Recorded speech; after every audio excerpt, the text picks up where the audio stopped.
आज का एपिसोड देख लिया तो मतलब गंगा नहा लिए, क्योंकि आज हम देखने वाले हैं बेहद शानदार, सबसे जबरदस्त और हैरान कर देने वाले ऐसे वीडियोस जो हमारे धुरंधरों को भी चक्कर में डाल देंगी। इस शो में आने के लिए आपको कुछ ऐसा करना होगा जो आज तक किसी ने भी नहीं किया है, जैसे कि ये। कोई ऐसी साइंटिफिक डिस्कवरी जो आग लगा दे, कुछ ऐसा जो इंटरनेट पर धूम मचा दे, वो भी जोरदार ढंग से। वो समझ गए मियां क्या देखना चाहते हो? तो चलो फिर शुरू करते हैं नंबर 20 से, जहां हमारे पुराने दोस्त आए हैं।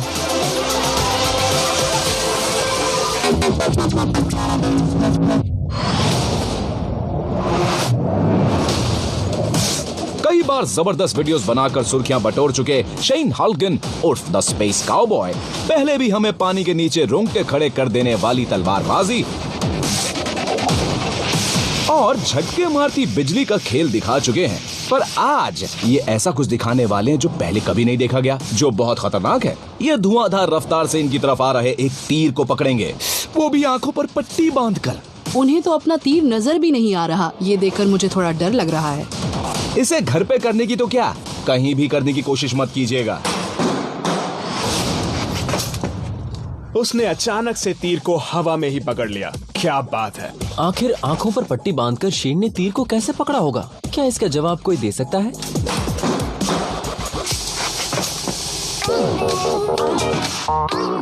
जवाब पाने के लिए हम ऑस्ट्रेलिया पहुंचे हैं ताकि इन्हें सामने से देख सकें।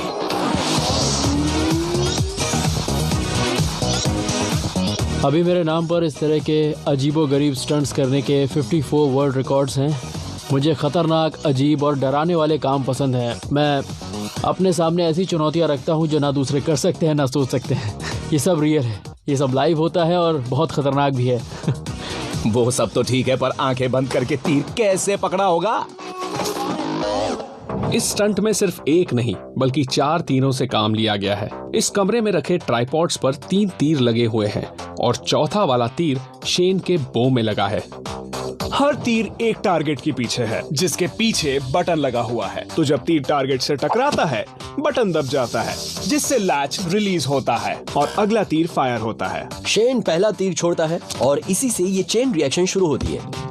इसके पास रिएक्ट करने के लिए सिर्फ आधा सेकंड है और अपनी तरफ आते हुए इस तीर को पकड़ने के लिए सिर्फ 20 सेकंड है, वरना वो निकल जाएगा। यानी इनका ये सेटअप तीर को वापस शेन की तरफ भेजता है, पर बिना उस तीर को देखे ये पकड़ते कैसे हैं? नजर की बजाय शेन पूरी तरह से सुनने की ताकत पर डिपेंडेंट है। जब पहला तीर टारगेट हिट करता है, इन्हें आवाज सुनाई देती है और फिर दूसरे और तीसरे तीर की भी। ऐसे में समझ आ जाता है कब चौथा तीर इनकी तरफ बढ़ने वाला है। शेन इस वक्त सहारा ले रहे हैं प्रोप्रियोसेप्शन नाम की सेंसेस का, ताकि पता चले उनका हाथ कहाँ है, भले ही वो उन्हें देख ना सके। नजर के मुकाबले आवाज की मदद से किसी काम का रिएक्शन टाइम ज्यादा तेज होता है। और मैंने देखा जब मैं तीर छोड़ता हूँ और वो बाउंस बैक होके मेरी तरफ आता है तो मैं ज्यादा तेजी से रिएक्ट करता हूँ। और अगर मैं ये सारा काम देख के करूँ तो हो सकता है कि मैं इतनी जल्दी रिएक्ट ना कर पाऊँ। मैंने इसकी training high speed tennis ball shooting machine से शुरू की और फिर मैंने सोचा अगर मैं इस तरह के तेज रफ्तार ऑब्जेक्ट्स पकड़ सकता हूँ तो ये काम मैं आंखें बंद करके भी कर सकता हूँ। बार बार किसी ऑब्जेक्ट को एक ही जगह पर पकड़ने की प्रैक्टिस करके शेन ने तीर पकड़ने के लिए जरूरी लॉन्ग टर्म मोटर मेमोरी बना ली है और ऐसा करने के बाद आपको ज्यादा सोचना नहीं पड़ता। लेकिन इस काम में बहुत रिस्क है। एक बार तेज रफ्तार तीर की मेटल टिप मुझे लग गई थी, वो सीधा मेरे हाथ में आके घुसी थी। आप ये निशान देख सकते हैं। मैं हमेशा नए नए तरीके के स्टंट्स करने की सोचता रहता हूँ ताकि मैं खुद को टेस्ट कर सकूँ। देखते रहिए अगली बार क्या लेके आता हूँ। बहुत खूब शेन, निशाना हो तो ऐसा। जहां तक मैं प्लेन्स को जानता हूं वो हवा में उड़ने के लिए बने हैं, पानी के लिए तो बिल्कुल नहीं। नहीं टॉम, तुम कुछ भी नहीं जानते, क्योंकि ये महाशय तुम्हें गलत साबित करने के लिए बहुत ही खतरनाक कारनामे को अंजाम देने वाले हैं। ये सी प्लेन नहीं है, तुम सी प्लेन नहीं उड़ा रहे हो। अब मैंने सब कुछ देख लिया। शायद तुम ठीक से उड़ा रहे हो। हाँ पर ये पानी पर प्लेन ऐसे कैसे उड़ रहा है? प्लेन का पायलट प्लेन को पानी के सरफेस के ठीक ऊपर चला रहा है। इसके पहिए पानी को छू रहे हैं और इसलिए रोटेट कर रहे हैं और देखने में ऐसा लग रहा है जैसे प्लेन पानी के सरफेस पर चल रहा है। जब प्लेन लिफ्ट जनरेट करता है तो घूमती हवा के स्पाइरल्स बनते हैं जिन्हें विंग टिप वॉर्टिसेस कहते हैं। इससे ड्रैग बनता है और प्लेन स्लो हो जाता है। पानी के सरफेस के नजदीक ये विंग्स और वोर्टिसेस काफी छोटे हो जाते हैं। इसका नतीजा ये होता है कि प्लेन को कम ड्रैग मिलता है, जिससे आमतौर से ज्यादा लिफ्ट मिल पाती है। इस एक्स्ट्रा लिफ्ट की भरपाई करनी पड़ती है ताकि ये प्लेन को पानी के सरफेस से ज्यादा ऊपर न उठा ले जाए। ऐसा करने के लिए ये अपनी स्टिक को आगे पुश करते हैं, जिससे नोज नीचे जाती है और ये पानी के कांटेक्ट में बने रहते हैं। वैसे पहिए धोने का तरीका अच्छा है। तंदूरी चिकन बनाने का ये नया तरीका मेक्सिको में खोजा गया है और इस तरह से टंगड़ी चारों तरफ से भुन जाती है। तंदूरी चिकन, हाँ। इसकी खुशबू मेरी भूख बढ़ा रही है। और ये चिकन ऐसे चक्करगिनी की तरह कैसे घूम रहा है? चिकन मैश डिस्क के अंदर पैक किया गया है और ये डिस्क 2 रिंग्स के बीच में घूम रही है। बाहर वाली रिंग साफ नजर आ रही है कि वो हैंडल से जुड़ी हुई है, यानी इसका घूमना आसानी से कंट्रोल किया जा सकता है और ये सिर्फ इस एक्सिस पर ही घूम रही है। अगली रिंग बाहर वाली रिंग से 2 पॉइंट्स पर जुड़ी हुई है, ऊपर और नीचे, यानी ये बाहर वाली रिंग के साथ घूमने के अलावा अपने एक्सिस पर घूमने के लिए भी फ्री है। अंदर की डिस्क जिसमें चिकन लगा है वो अंदर वाली रिंग से जुड़ी हुई है, जिससे एक और एक्सिस बनता है, यानी अब ये चिकन 3 अलग एक्सिस पर घूम रहा है, जो कि अच्छी बात है। और इस तरह से ये जबरदस्त मशीन मजेदार तंदूरी चिकन बनाने में लगी है। वाह! यही तो मैं कह रहा था, टेक्नोलॉजी का इतना सही इस्तेमाल मुझे आज तक देखने को नहीं मिला। Perfect tandoori chicken. ये क्या कर रहे हो भैया? आग से मत खेलो, जल गए ना तो कभी उछल नहीं पाओगे। पिघले कांच से बनी कूदने वाली रस्सी, इट्स अमेजिंग। क्या इनका नाम कैमरून बर्न्स जो है, जैसा नाम वैसा काम। और ये दहकती कांच की रस्सी से इतना धुआंधार कारनामा कैसे दिखा रहे हैं? कैमरन ने जो कांच की रस्सी बनाई है उसके लिए टेम्परेचर कंट्रोल करना बहुत जरूरी है। ये वोल्केनो में पाए जाने वाले लावा से ज्यादा गर्म है, ऐसे में इसे चेहरे के पास लाते वक्त होशियार रहना पड़ता है। कांच की सबसे खास प्रॉपर्टी ये है कि ये पिघलते वक्त कई स्टेजेस से गुजरता है, दूसरे सॉलिड्स ऐसा नहीं करते।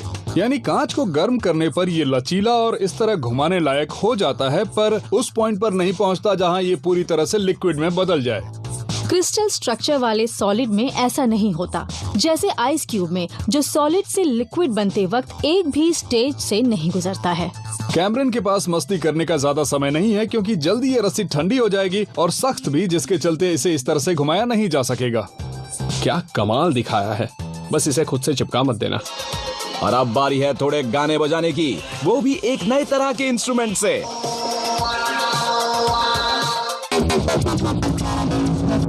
हम चांद पर जा चुके हैं, सारे प्लैनेट्स को साथ ले आए हैं और इतना कुछ करने के बाद हमें ये मिला है। तो दिल थाम लीजिए, ये है सॉफ्टवेयर इंस्ट्रूमेंट।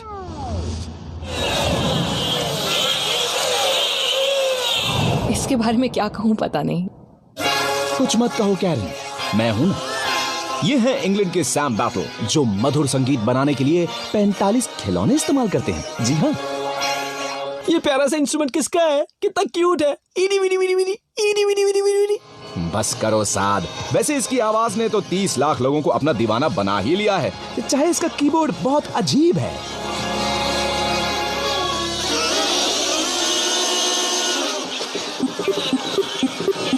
इसलिए हम आए हैं लंदन ताकि पूछ सके कि इसे कैसे और क्यों बनाया।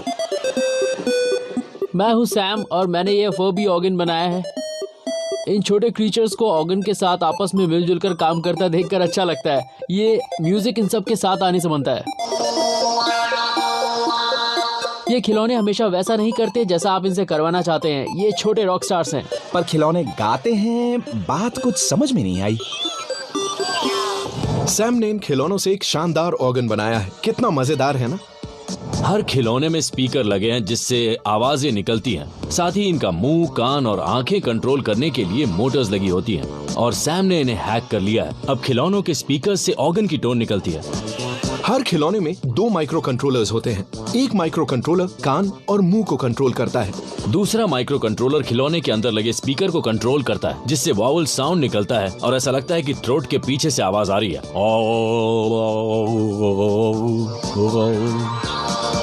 सैम के पास 45 डायल्स हैं जिनसे ये सारे खिलौनों को ट्यून करते हैं और इनके कीबोर्ड पर अलग अलग कीज प्ले होती हैं। तो जब ये सॉन्ग के अलग अलग नोट्स हिट करते हैं तो ये काफी मजेदार पर अजीबोगरीब क्वायर सुनाई देती है। आपको लगेगा कि मैंने इन सारे टॉयज को खराब कर दिया, पर आप क्रिएटिविटी तो देखिए, कितना अच्छा म्यूजिक बनाया मैंने। घर में सबको पुराने खिलौनों के साथ ऐसा ही करना चाहिए। मुझे ये इंस्ट्रूमेंट पसंद आया, मुझे ये चाहिए। मेरे ख्याल से आने वाले समय में म्यूजिक इन्हीं इंस्ट्रूमेंट्स पे बनेगा। तब तक वेट करो एरिक, तुम बजाओ सैम, बजाओ यार। वाह क्या बात है। और अब बारी है रोड एक्सीडेंट्स रोकने वाले एक जबरदस्त आइडिया की। ये हवा में तैरती हुई ज़ीब्रा क्रॉसिंग जो आपको चक्कर में डाल देगी। ये सड़क के बीचों बीच दीवार किसने बना दी? अब गाड़ियाँ कैसे निकल पाएंगी? यही तो जादू है एडम। आइसलैंड के गूस्टी प्रोडक्शंस ने ये क्रॉसिंग बनाकर 30 लाख लोगों को सोच में डाल दिया है। आखिरकार किसी ने तो बनाया, पर बनाया कैसे? ये उठा हुआ है या नहीं? आइसलैंड के छोटे से शहर के लोगों ने क्रॉसिंग पार करते लोगों को कार ड्राइवर से बचने के लिए ये तरीका निकाला है। इन्होंने 3D क्रॉस वॉक बनाई है। देखने में लगती है कि ये सड़क से उभरी हुई है। हमारे दिमाग इस तरह से सेट हो चुके हैं कि वो फौरन समझ जाते हैं कि क्या 2 डिमेंशनल है और कौन सी चीज 3 डिमेंशनल। और इस क्रॉस वॉक को बनाने वाले डिजाइनर्स ने हमारे दिमाग को धोखा देकर ये कमाल दिखाया है। इन्होंने हमारे पर्सपेक्टिव के साथ खिलवाड़ किया है। क्यूब्स की साइड्स को इस तरह से स्ट्रेच किया गया है जिससे वो चौड़ी और लंबी लगे। पैदल चलने वालों को तो ये बात समझ में आती है, लेकिन ड्राइव करने वाले लोगों को ये बात समझ में नहीं आती, इसलिए उन्हें लगता है कि सड़क में कोई रुकावट आ गई है। इन्होंने कुछ एरियाज लाइट और शेडिंग वाले रखे हैं, ये भी दिमाग जल्दी नोटिस करता है। और इन्होंने सड़क पर परछाइयां भी बनाई हैं, वो भी बिल्कुल सही जगह पर, जहां 3 डिमेंशनल क्यूबॉइड के हवा में तैरने पर वो बननी चाहिए। ये आपकी रफ्तार कम करने और आपको हैरान करने का वाकई बेहतरीन तरीका है। न्यूयॉर्क में 2 शेफ्स एबिली वुलकॉक्स और एलेक्स येट्स खाने की दुनिया में हड़कंप मचा रहे हैं। इसे खाकर तो मेरे अंदर भूकंप आ जाएगा। क्या बात है, मजा आ गया। ये इन्होंने चॉकलेट से बनाया है। कूल। देखने में तो ये पत्थर लग रहे हैं, पर इन खूबसूरत क्रिस्टल जियोड्स को खाया जा सकता है। यस। मैंने कैंडी तो देखी है, पर कैंडी रॉक कभी नहीं। अजब, गजब। पर चॉकलेट का ये पत्थर बनाया कैसे होगा? जियोड्स हॉलो कैविटी वाली रॉक्स होती हैं जिनमें क्रिस्टल्स भरे होते हैं, और इन्होंने इसे पर्पल बनाया है ताकि ये रियल एमेथिस्ट जियोड जैसा दिखे। एग बनाने के लिए इन्होंने मॉल्टन चॉकलेट को 2 हाफ्स में मोल्ड में भरकर सेट होने दिया। दोनों के जमने के बाद और मॉल्टन चॉकलेट लेकर दोनों हिस्से चिपका दिए गए, जिससे अंदर हॉलो एग बन सके। इसमें क्रिस्टल्स ऐड करने के लिए एक छेद बनाया गया और अंदर सुपर सैचुरेटेड शुगर सिरप भरा गया।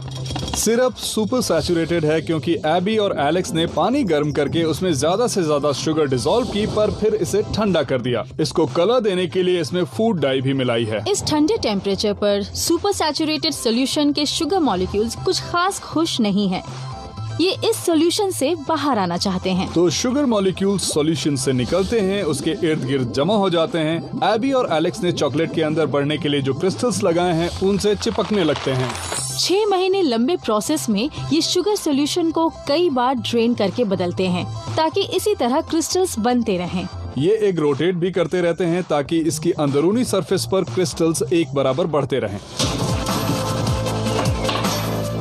चॉकलेट और साइंस का जबरदस्त कमाल। कैसे हो दोस्तों? मुझे लगता है कि आपने ये ट्रिक पहले कभी देखी होगी। इसमें मैं एक पेंसिल से इस बैग में छेद करता हूँ। वो पेंसिल पार चली गई, लेकिन कोई लीक नहीं। तुमने पानी भरे बैग वाला एक्सपेरिमेंट करने के लिए काफी पानी बहाया होगा ना? ओ नहीं। हमारे इस एपिसोड में आने के लिए निक इस एक्सपेरिमेंट को बड़े स्केल पर करना चाहते हैं। इसके लिए उन्होंने स्पेयर्स और पानी का बड़ा थैला लिया है। ओके, ये है टेस्ट नंबर 1।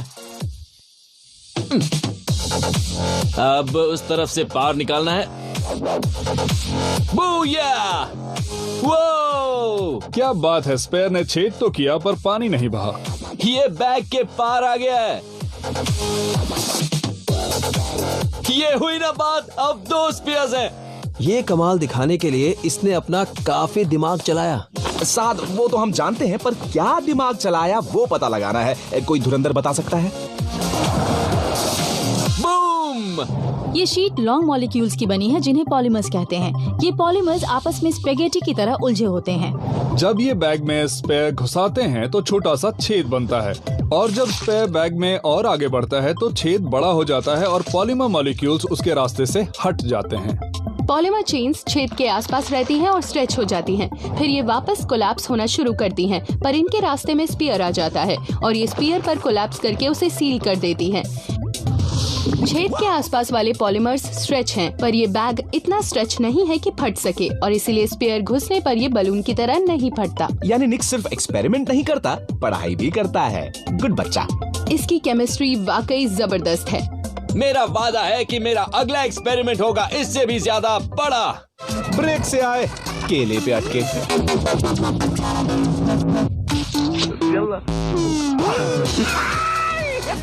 ये क्या था? केले खाने हैं, निगलने नहीं है। कोई इसकी पीठ ठोको वरना ये गया भाई। मुझे ये पसंद आया, कैसे उसने एक सांस में अंदर ले लिया। पर पूरा का पूरा केला अंदर गया कैसे होगा? ये महाशय एक सांस में पूरा केला अंदर ले लेते हैं। इसके लिए सबसे पहले ये अपना डायफ्राम नीचे की तरफ पुल करते हैं। इससे लंग्स नीचे पुल होते हैं और बड़े हो जाते हैं। इसका मतलब बाहरी हवा के मुकाबले इनके लंग्स के अंदर एयर प्रेशर कम है। ऐसे में बाहरी हवा प्रेशर बराबर करने के लिए लंग्स में घुसने की कोशिश करेगी और साथ में केला भी ले लेगी। केला गले में ना अटके, इसके लिए इसने केले के गले तक पहुंचने से पहले ही अपना ट्रैकिया बंद कर लिया। फिर फटाफट केला निगल लिया, जिससे कि सॉफ्ट केला आसानी से इसके गले के नीचे निकल जाए। ये कमाल दिखाने के लिए इन्हें अपने एक रिफ्लेक्स के खिलाफ जाना पड़ा। जब कोई बड़ी चीज हमारे मुंह के पीछे टकराती है तो फेरिंजियल या गैग रिफ्लेक्स देखने को मिलता है। ऐसा इसलिए होता है ताकि गले में कुछ ना अटके। ये सॉलिड ऑब्जेक्ट्स को आपके लंग्स में जाने से रोकता है, पर इन्होंने इस रिफ्लेक्स को कंट्रोल करना सीख लिया, तक रोक कर रखा ताकि केला फटाफट अंदर चला जाए। इस तरह खाना निगलना जानलेवा हो सकता है, इसलिए इसे घर पे तो बिल्कुल ट्राई मत कीजिएगा।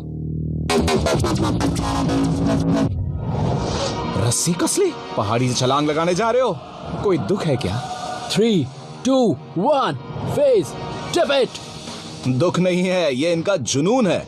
और ये छलांग लगाते वक्त 8 बार कलाबाजी खाने की कोशिश करते हैं। जरा संभल कर मेरे दोस्त। मैन, अगर इसकी जगह मैं होता तो ना तो मेरा सिर बचता ना मेरी टांगे। वो मुंह बंद करो साध, और जरा पता लगाओ इन्होंने मौत के मुंह से इस तरह छलांग क्यों लगाई। चट्टान से कूदने के बाद अब आगे को घूम रहे हैं तो इनका एंगल ऑफ मोमेंटम सेट है। ऐसे में अपनी स्पीड या घूमने का डायरेक्शन चेंज करने के लिए ये बस अपनी बॉडी का शेप बदल सकते हैं। ये अपनी टांगे अंदर को लेकर हाथों से पकड़ लेते हैं ताकि ज्यादा से ज्यादा मास एक्सिस ऑफ रोटेशन के करीब हो। इससे वो जल्दी स्पिन कर पाते हैं। जब इन्हें साइडवे स्पिन करनी होती है तो अपने हाथ खोलकर टांगे छोड़ देते हैं। इससे आगे की रोटेशन की स्पीड कम हो जाती है। 8 फ्लिप्स मारने के बाद ये हाथ और पैर फैला देते हैं ताकि रोटेशन रुक जाए, क्योंकि अब मास एक्सिस ऑफ रोटेशन से दूर हो गया है। अब ये आराम से अपना पैराशूट खोलकर चट्टान से दूर उड़ सकते हैं और नीचे जमीन पर सेफ लैंडिंग कर सकते हैं। पर इतनी बार घूमने के बाद भी इनका सिर चकराया नहीं। मेरा तो देख के ही घूम रहा है। 8 फ्लिप्स मारते वक्त मॉरित्सियो अपने रूटीन में किस पोजीशन पर हैं ये दिमाग से नहीं निकालते।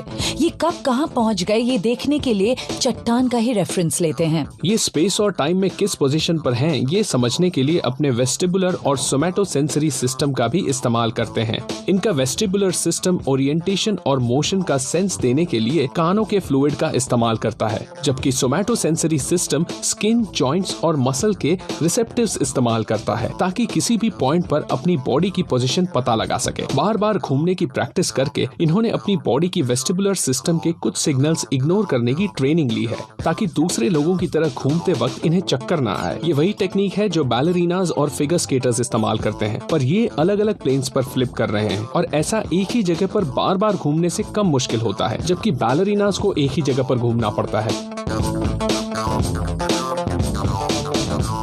इन्हीं सिस्टम्स की वजह से मॉरिसियो इतनी आसानी से अपने स्टंट्स दिखा पाते हैं। वो बस साथ, बस अब बस भी करो। पानी पर दौड़ते प्लेन से लेकर मुंह में पानी लाने वाले चिकन और धुआंधार तीरंदाजी तक सब कुछ देख लिया हमने, पर अब बारी है इंसानों से आगे बढ़ने की।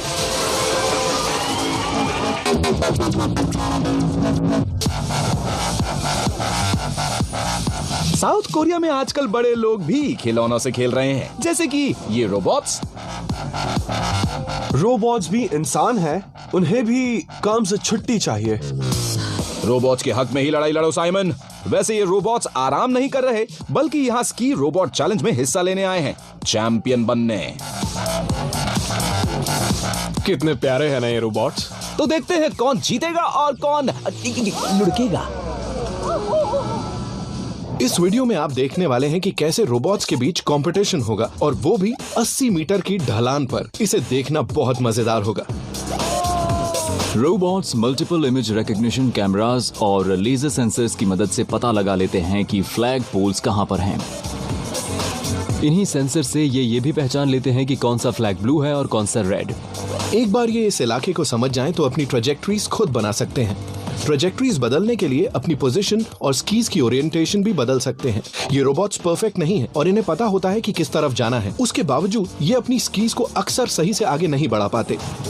ये बर्फ का टेक्सचर नहीं समझ पाते और हवा की रफ्तार भांप नहीं पाते, जिससे इनकी दिशा बदल सकती है। ये ढलान भी काफी ऊबड़ खाबड़ है और इसलिए रोबोट्स इन झटकों और गड्ढों से बच नहीं पाते। कभी कभी ओवर करेक्ट करने के चक्कर में ये गिर जाते हैं, पर एक बात तो साफ है कि ये मुझसे बेहतर स्कीयर्स हैं। रोबोट्स और कंप्यूटर्स एक सेट टेम्परेचर रेंज पर काम करते हैं और वहाँ बहुत ज्यादा ठंड है। इसके चलते काफी सारे कंप्यूटर्स ठंडे पड़ गए हैं और ठंड ने कई सारे रोबोट्स को भी खराब कर दिया। सारे रोबोट्स तो पहाड़ के नीचे तक पहुंच भी नहीं सके, पर एक रोबोट टाइक्वान 5 गोल्ड जीतने में कामयाब रहा। ये 18 सेकंड में 5 गेट्स आसानी से पार कर पाया। यानी रोबोट्स की दुनिया का बादशाह निकला हमारा टाइक्वान 5। रोबोट्स की दुनिया से निकलकर हम आ गए हैं भालुओं का कमाल देखने।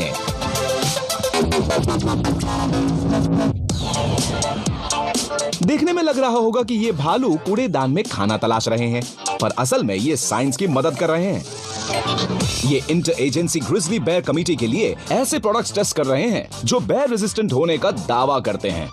Inter agency grizzly bear committee, मुझे ऐसा लग रहा है कि भालू मीटिंग करते होंगे और ऐसा सोच रहे होंगे कि आज कुछ नया काम करते हैं, कुछ मस्ती करते हैं, चलो साथ में मिलकर मछलियां पकड़ते हैं।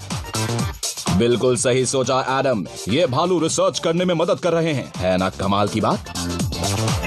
ओह, एक कूड़ेदान के लिए 2 भालू लड़ रहे हैं। प्रोडक्ट टेस्टिंग में कभी इतना मजा नहीं आया होगा। हम मोंटाना के ग्रिजली और वुल्फ डिस्कवरी सेंटर में रैंडी ग्रैविन से मिलने आए हैं ताकि हम पता लगा सके कि भालुओं से टेस्टिंग कैसे कराई जाती है।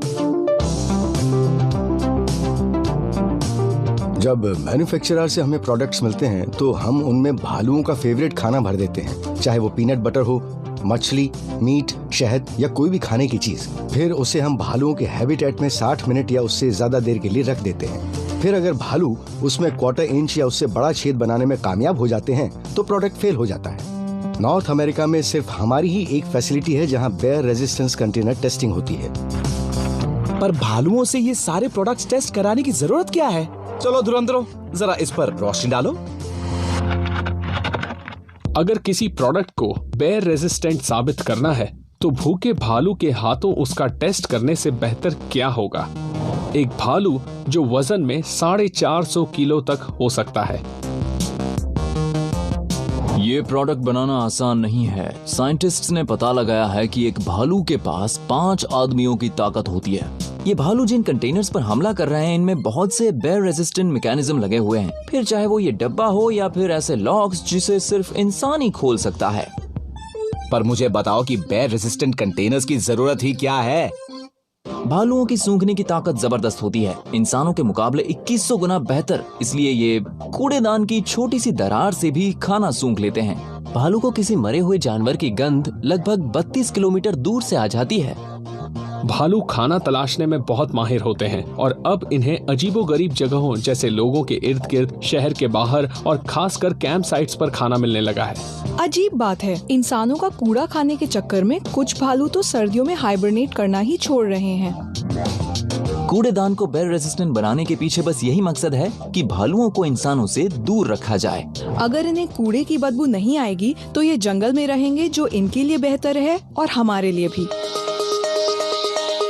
हमारे सारे भालू रेस्क्यू किए हुए हैं। इन्हें जंगलों से हटाया गया क्योंकि ये इस तरह के अननेचुरल और दूर दराज के खानों तक पहुंच गए थे और बहुत से भालू जाल में फंसे थे, उन्हें वहां से छुड़ाया गया। उन जगहों पर इंसान और भालू का आमना सामना होने के बहुत चांसेस थे जो खतरनाक हो सकते थे। जो भालू यहाँ सेंटर में हैं, ये पूरी जिंदगी यहीं रहने वाले हैं ताकि उन विजिटर्स को समझाया जा सके जो भालुओं वाले इलाके में रहते हैं।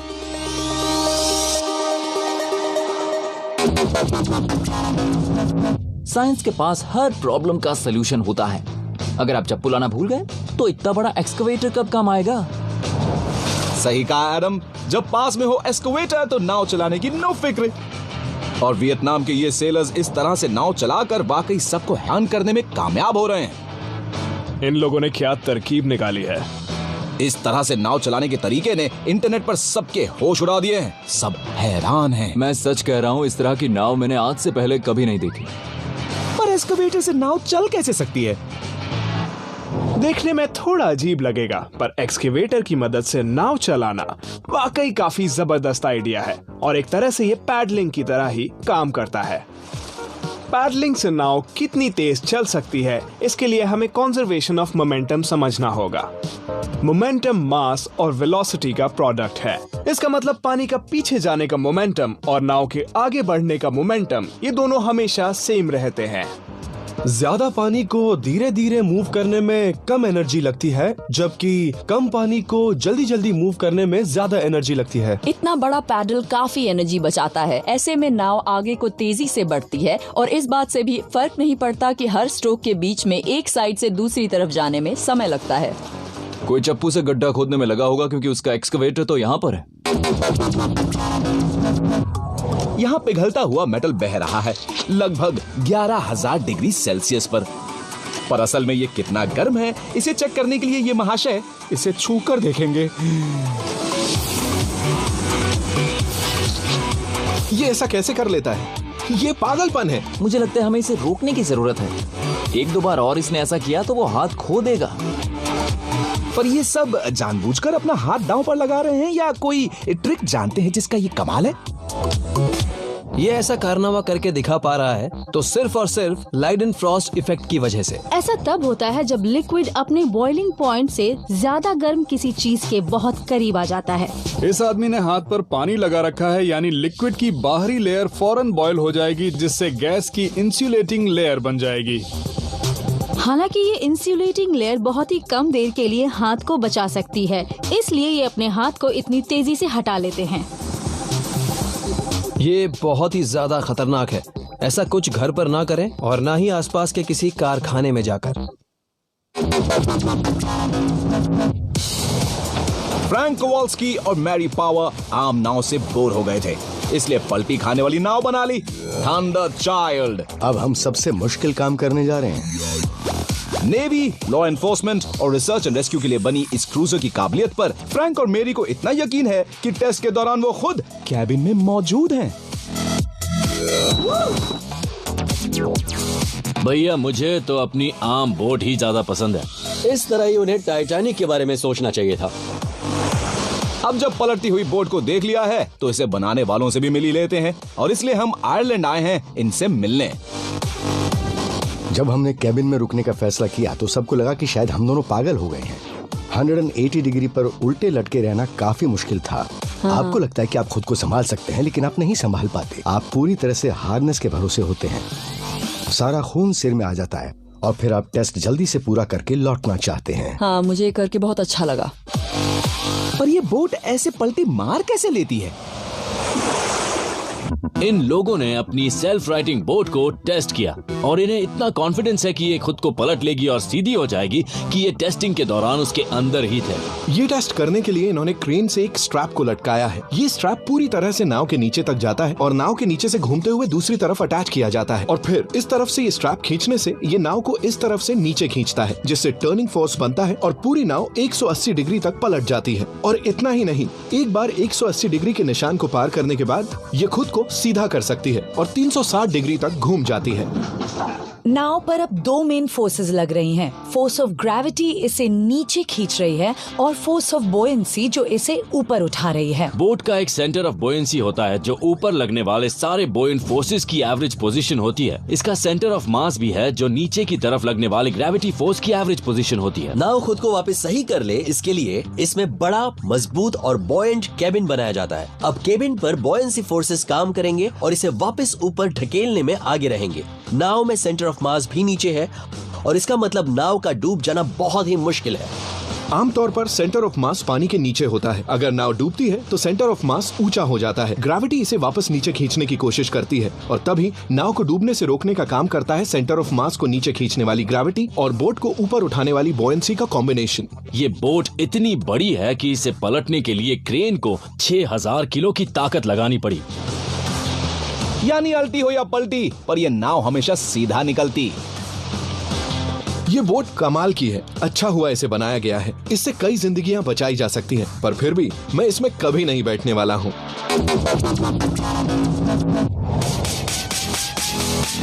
हम सब ने विंग सूट्स पहनकर लोगों को उड़ते हुए देखा है, पर अब समय आ गया है कि हम इसकी उड़ान के नए करिश्मे देखें।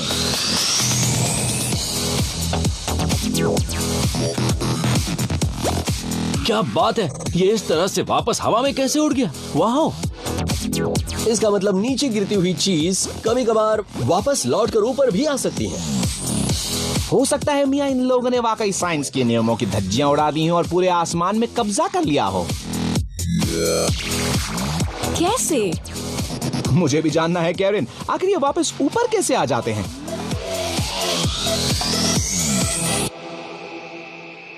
इस बारे में काफी बहस होती रहती है कि क्या विंग सूट फ्लायर ऊपर को जा सकता है, और आज देखकर यकीन हो गया। विंग सूट्स की टेक्नोलॉजी बहुत ही शानदार होती है। ये उड़ने वाले को बड़े ही आराम से हवा में उड़ा कर ले जाते हैं। ये एयरफॉइल की तरह काम करते हैं और विंग सूट के नीचे ज्यादा प्रेशर वाला रीजन बनाते हैं और ऊपर की तरफ कम प्रेशर वाला। इसी से लिफ्ट जनरेट होती है। अभी ये जो कर रहे हैं इसे कहते हैं विंग सूट फ्लेयर। इसकी मदद से ये सिर्फ लिफ्ट की ताकत के सहारे 75 मीटर की ऊंचाई तक पहुंच सकते हैं। और यहाँ पर सबसे जरूरी है इनका एंगल ऑफ अटैक, यानी वो एंगल जो ये सामने से आ रही हवा के खिलाफ बनाते हैं। और एक पॉइंट तक ऐसा होता है कि एंगल ऑफ अटैक जितना ज्यादा होगा उतनी ज्यादा लिफ्ट मिलेगी। अगर छोटे एंगल ऑफ अटैक से शुरू करते हैं और काफी जल्दी से एंगल ऑफ अटैक को बड़ा कर देते हैं तो इन्हें बिल्कुल एल्टीट्यूड नहीं मिलने वाला, बल्कि उससे एयर रेजिस्टेंस अचानक से बहुत ज्यादा हो जाता है और ये अपनी काफी काइनेटिक एनर्जी टर्ब्यूलेंस में गवा देते हैं और इसे स्टॉल कहा जाता है। ये सिर्फ अपने अंगूठों को नीचे करके अपना एंगल ऑफ अटैक बढ़ाना शुरू कर सकते हैं और एक बार ऊपर बढ़ने लगे उसके बाद ज्यादा तेजी से एंगल बदलकर ज्यादा लिफ्ट जनरेट करते हैं। यहाँ इनकी बॉडी पोजीशन बहुत ही जरूरी है। ये अपने हाथ पैर फैला लेते हैं और उन्हें काफी अकड़ा लेते हैं ताकि अच्छी सी स्ट्रॉन्ग एयरफॉइल बना सकें। और फिर इस फ्लेयर के ऊपर वर्टिकल स्पीड 0 हो जाती है और ऐसा होने पर ये अपने पैराशूट्स खोल सकते हैं और बिना किसी नुकसान के जमीन पर उतर आते हैं। इन लोगों ने वाकई कमाल कर दिया है। और अब थोड़ी मौज मस्ती हो जाए, वो भी बर्फीले ग्राउंड पर। ये हैं हमारे यंग हॉकी प्लेयर नोआ डफी, जो इस खेल में मस्ती का तड़का लगा रहे हैं। ये काफी मजेदार है। कहां से सीखी होगी इसने ये ट्रिक? नोआ अपना यह कमाल दिखाने में लगे हैं और इनके डैड अपने बेटे की ट्रिक कैमरे में कैद कर रहे हैं। Good shot. इस तरह से खेलने का अपना ही मजा है। ये वाला ट्रिक शॉट सबसे बेस्ट है। आज तो मैंने सब कुछ देख लिया। पर बड़ी बड़ी लीग्स में दिखने वाला ये शॉट बच्चा कैसे कर रहा है? पहले ये अपनी स्टिक से बर्फ पर पक की स्पीड बढ़ाता है और उसे खुद से दूर जाने देने के बजाय ये हॉकी स्टिक के सिर से पक को पकड़ लेता है और उसे उड़ा देता है। इसकी वजह से पक पर लगातार सेंट्रीफ्यूगल इफेक्ट लगता रहता है। इनर्शिया की वजह से ये एक स्ट्रेट लाइन में जाना चाहता है, पर रास्ते में ब्लेड आ जाता है और इसे सीधा जाने नहीं देता। पक हॉकी स्टिक के ब्लेड को पुश करता है, जिससे दोनों सरफेसेस के बीच फ्रिक्शन बनता है और इससे ये पक स्टिक से चिपक सा गया है। हालांकि इसमें नोआ की स्किल्स भी काम आई। अगर आइस हॉकी खेलना हो तो इसी तरह खेलो। और अब समय है कुछ अजीबोगरीब शक्लों से खेलने का।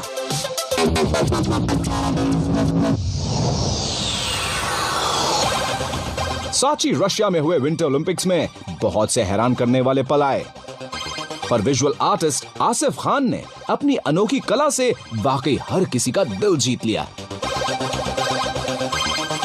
मैं हमेशा अपना नाम लाइट से लिखवाना चाहता था, पर उससे क्या होता है जब आप अपनी शक्ल लाइट से बनवा सकते हैं। जी बिल्कुल, आसिफ खान 11,000 लाइट्स की मदद से 60 फुट बड़ी सेल्फीज बनाते हैं।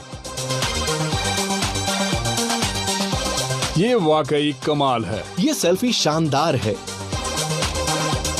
पर लाइटों से इतने बड़े चेहरे बना कैसे रहे हो मियां, ये तो बता दो।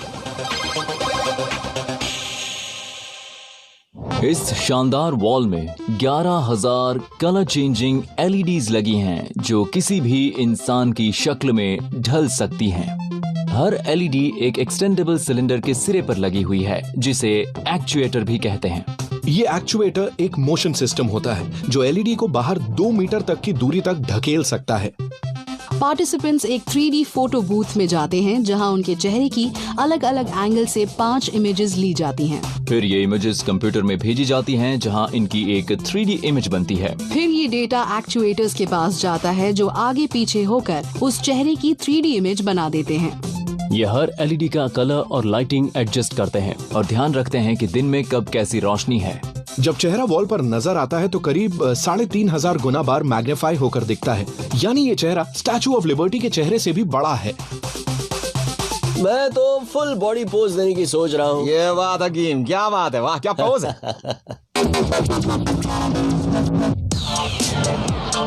चाइना में जूशांग यूनिवर्सिटी के साइंटिस्ट रोबोट्स को लेकर कुछ ज्यादा ही संजीदा हैं। इंसान का सबसे वफादार रोबोट ये है जू यंग, रोबोट उर्फ पापी। ये तो गंदगी भी नहीं फैलाता होगा। आज मैंने सब कुछ देख लिया। ज्यादा भावुक मत हो कैरन। वैसे हाँ, इस डॉगी के साथ गंदगी की नो टेंशन। पर इतना बेहतरीन आइडिया आखिर था किसका? कौन है इसे बनाने वाला वो सबसे समझदार साइंटिस्ट? इस रोबोट का वेट सिर्फ 7 किलो है और इसकी ऊंचाई 2 फुट या 60 सेंटीमीटर है। असली जानवर की तरह इसका दिमाग भी सिचुएशन को समझकर खुद को बिना गिरे आगे बढ़ने का कमांड दे सकता है। इस रोबोट डॉग में कई सेंसर्स हैं, पर शायद सबसे जरूरी है इसका gyroscopic sensor. Gyroscopic sensor rotation और ओरिएंटेशन के मोशन को सेंस करता है। इसका मतलब ये है कि जब रोबोट के सामने कोई रुकावट आती है तो ये समझदारी से उससे निपट सकता है। सबसे मजेदार बात ये है कि ये डॉग किसी चीज से टकराने या किक मारने पर अपना बैलेंस बनाए रखता है। हल्का सा धक्का लगने पर भी ये अपना बैलेंस एडजस्ट करता है और सेंटर ऑफ ग्रेविटी को सही जगह ले आता है। पर अगर जोर से मारा जाए तो इसका अगला कदम होता है उसकी भरपाई। अगर ये कभी गिर भी जाए तो ये खुद को पलटकर फिर से खड़ा हो सकता है। पर अगर इस रोबो डॉग ने किक मारी तब अकल ठिकाने आती है। सब कुछ देखने के चक्कर में हम ना जाने कहां कहां घुमाए, चाहे वो जमीन पर हो, पानी में या हवा में। पर अब बारी है अपने नंबर 1 कारनामे को देखने की। समुद्र तल से 13,000 फीट ऊपर विंस रेफे और फ्रेड फ्रूजियन इस पहाड़ से छलांग लगाकर कूदने वाले हैं इस प्लेन के अंदर। ये तो किसी एक्शन मूवी का सीन लगता है, यकीन नहीं होता। जी हाँ, पर ये कोई मूवी नहीं है और ना ही यहाँ कोई दूसरा मौका मिलेगा। ये रोंगटे खड़े कर देने वाला स्टंट है। इस स्टंट ने इंटरनेट पर 40 लाख लोगों को अपनी उंगलियां चबाने पर मजबूर कर दिया है।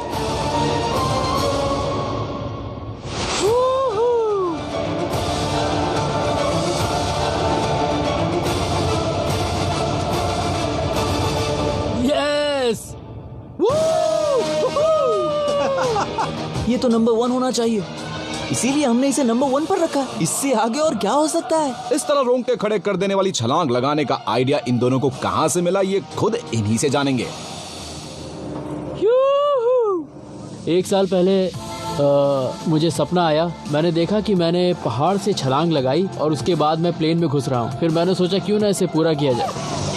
उसे पूरा करके ही असली खुशी मिलती है, और एक बार जब मैंने उसे पूरा कर लिया, मैं बता नहीं सकता कि मुझे कितनी खुशी मिली है। हाँ, ये मुझ पर कूद पड़ा और मुझे हंसी भी आ रही थी और डर भी लग रहा था। सच कह रहा हूँ, खुशी के आंसू निकल रहे थे, लेकिन मजा आया।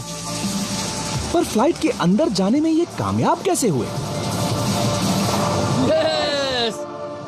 फ्रेड और विंस दरवाजे की तरफ जाने के लिए अपने विंग सूट की शेप को हल्का सा एडजस्ट करते हैं, और सटीक निशाना लगाना बहुत जरूरी है। एयरक्राफ्ट का दरवाजा आधी पूल टेबल के बराबर है। जब प्लेन उड़ता है तो विंग्स के पीछे हवा में बहुत टर्बुलेंस होता है। ऐसे में विंग सूट पहनकर उड़ना मुश्किल हो सकता है। पर फिलिप प्लेन की नोज को नीचे करता है और फ्रेड और विंस प्लेन के नीचे से उसकी तरफ आते हैं ताकि रास्ते में टर्बुलेंट हवा ना आए। एयरक्राफ्ट के अंदर की हवा के मुकाबले बाहर हवा बहुत तेजी से चल रही है, यानी बाहर की हवा का प्रेशर अंदर के मुकाबले काफी कम रहता है। यानी प्लेन के अंदर की हवा इन्हें बाहर को ढकेलती है। इन्हें दरवाजे से काफी तेजी से अंदर जाना होता है ताकि इस हाई प्रेशर रेजिस्टेंस को ढकेलकर प्लेन के अंदर जा सके और इनकी जान बच जाए। हालांकि अगर ये ज्यादा तेज ट्रैवल करेंगे तो अंदर पहुंचते ही वापस टकराकर बाहर को गिर सकते हैं, या हवा इन्हें बाहर फेंक सकती है। ऐसे में इनका निशाना सही जगह लगना जरूरी है। आपकी बॉडी उसी तरफ जाती है जहां आप देखते हैं, तो अगर आप दरवाजे के फ्रेम की तरफ देखते हैं तो आपकी बॉडी उसी को हिट करेगी और ऐसे में आप अंदर नहीं जा पाएंगे। इसलिए ये बहुत जरूरी हो जाता है कि आप अपना सारा फोकस लगाएं उन स्टिकर्स की तरफ जो कि प्लेन के अंदर लगाए जाते हैं। बस उनकी तरफ फोकस कीजिए और उड़ते रहिए जब तक आप पूरी तरह से अंदर नहीं पहुंच जाते। एक गोल अचीव करने के बाद हमारा सपना होता है अगले गोल की तरफ बढ़ जाना। तो आप भी अपने सपनों को पूरा कीजिए। 2 महीने की ट्रेनिंग के बाद फ्रेड एंड विंस इस दिल दहला देने वाले कारनामे को करने में कामयाब रहे। इसका तो नंबर 1 होना बनता है। इसने हवा में प्लेन पकड़ा है। कौन करता है ऐसा? हमें नंबर 1 बनाने के लिए शुक्रिया।